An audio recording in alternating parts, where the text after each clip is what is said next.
Hello everyone. तो मेरे से ना बहुत लोगों ने ये पूछा कि I really want to understand our scriptures but I don't know from where to start, और ये मेरे को सीक्वेंस क्या है इसका, मैं ये पढूं या वो पढूं, मुझे समझ नहीं आता है। तो पहले तो आप मुझे सीक्वेंस बता दो। तो फिर मैंने सोचा कि ठीक है, I just give you a crux of the scriptures and all. तो सबसे पहले हमारे वेद होते हैं, 4 वेद होते हैं, बट वेदों को अपौरुषेय कहा जाता है। मतलब वेद को ना किसी पुरुष ने नहीं लिखा हुआ है, ये बस समझ से, ऋषि मुनि के समझ से आई थी। फिर उसको कंपाइल किया अच्छे, मतलब रिटन फॉर्म में वेद व्यास जी ने किया, जिसका असली नाम कृष्ण द्वापायन है। उन्होंने अपने 4 शिष्यों के को बोला था 4 उसको पार्ट में अच्छे से डिवाइड करना। तो 4 वेद आए वहाँ पे। फिर उसके बाद उपनिषद। तो आदि शंकराचार्य जी ने 10 मेन उपनिषद को बताया कि if you will be just reading those 10 you will get understanding of whole thing. वैसे तो बहुत सारे उपनिषद हैं, बट 108 भी मेन बोलते हैं, बट उससे भी शॉर्ट फॉर्म में 10 मेन हैं। फिर उसके बाद उपनिषद का मतलब क्या होता है? उपनिषद का मतलब होता है गुरु के निकट बैठ के उस ज्ञान को समझना। तो वो उपनिषद होते हैं।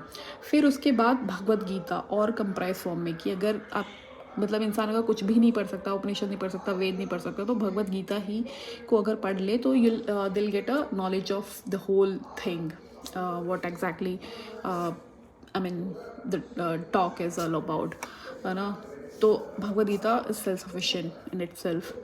फिर उसके बाद अब फिर मतलब यहाँ पे ना कहीं पे भी ऐसे एक भगवान जो होता है ना, मतलब एक भगवान का ऐसा कोई बात नहीं करी है वेदों में, उपनिषदों में। ऐसे कोई भगवान का कॉन्सेप्ट नहीं आया है वहाँ पे, बस एक बहुत ही मेटाफिजिकल बातें ही होती हैं वहाँ पे। फिर मतलब फिर पुराण क्या है, मतलब ये भगवान का ऐसे नाम का, कि शिव पुराण और विष्णु पुराण, है ना। तो ये सब क्या है, और भी जो भगवान गणेश भगवान एंड ऑल, इनका क्या कॉन्सेप्ट आया।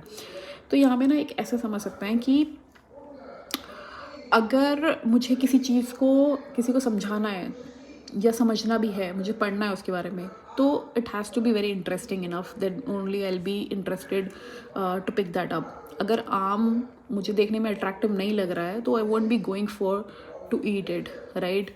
तो इसीलिए भगवानों के बारे में पढ़ना बहुत अच्छा इसलिए बोला गया कि जब आपको उनसे प्यार हो जाएगा, जब सबको लगाव हो जाएगा, तो definitely will be interested knowing the detailed about the thing, right. So इसीलिए अगर गणेश भगवान के बारे में पढ़ रहे हो, तो अगर आप उनकी स्टोरी पढ़ी है, फिर will be interested knowing about the whole Ganesh भगवान का कॉन्सेप्ट।